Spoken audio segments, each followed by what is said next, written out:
One crisp spring morning, Pacific was bringing trucks from the docks. As he neared the vicarage orchard, he saw Trevor resting in a shed. He whistled gaily, but noticed that Trevor looked exhausted. Dear me, Trevor. What's the matter? I've been running myself ragged.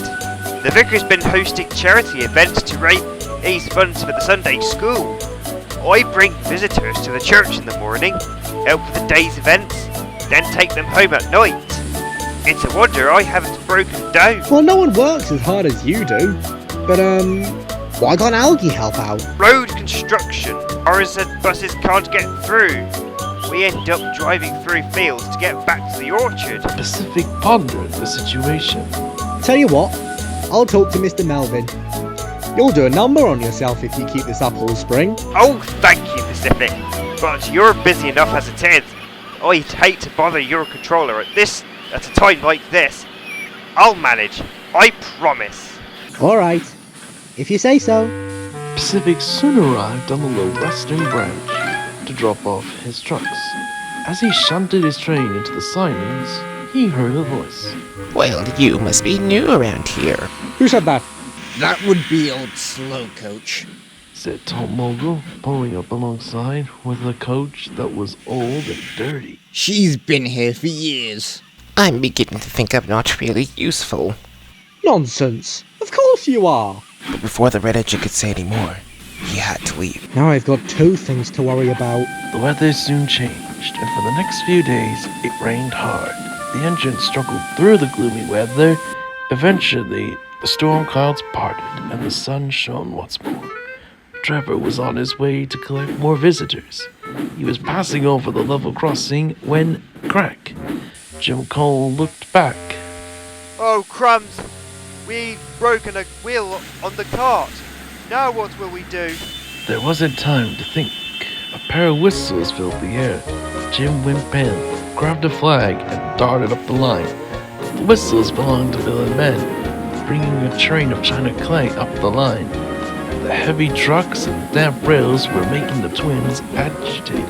Hurry up, Bill! I might as well take the train myself! No, you couldn't! Wait, what's that up ahead? Ben saw Jim Cole's red flag waving frantically. Stop, Bill! Stop! The twins' brakes screeched, but their wheels slipped on the damp rails. The silly trucks didn't help either.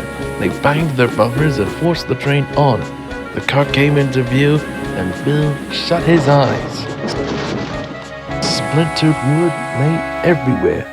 Luckily, Trevor wasn't hurt, but the cart was beyond repair. Pacific arrived to clean up the mess. He found them bickering furiously. Really smart move you made there, Ben! And you thought you could take the train yourself? You couldn't even slow us down! We think you're both to blame for this. Settle down, you two. Just be happy that Trevor and Jem Cole are okay. The twins subsided at once. They were certainly thankful for that.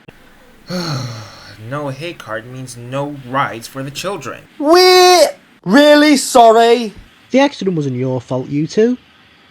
But now, I have to worry about three things. Later, Edward and Pacific told the mainline engines what happened. Poor Trevor. What do you mean, poor Trevor, Clanline? He's a danger to public roads and safety.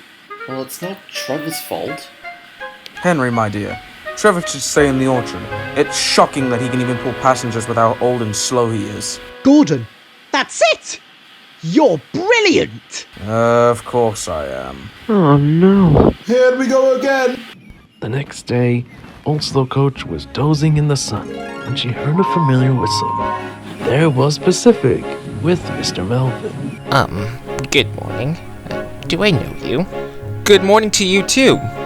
You may not know me, but I certainly know you.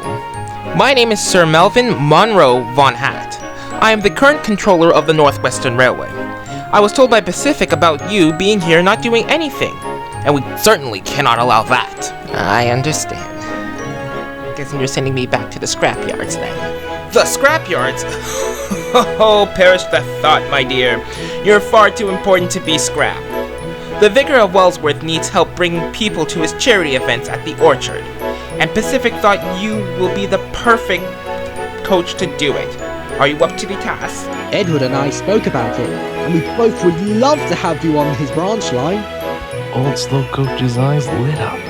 Oh, of course I would. That would be a nice change. And so, it was arranged. Mr. Melvin had a small hut built near the vicarage. Edward and Old Slow Coach took passengers to the hut in the morning and brought them home again, and the day was done. And as for Pacific, the Lulsworth branch line became more than just a job. He had truly felt part of a family.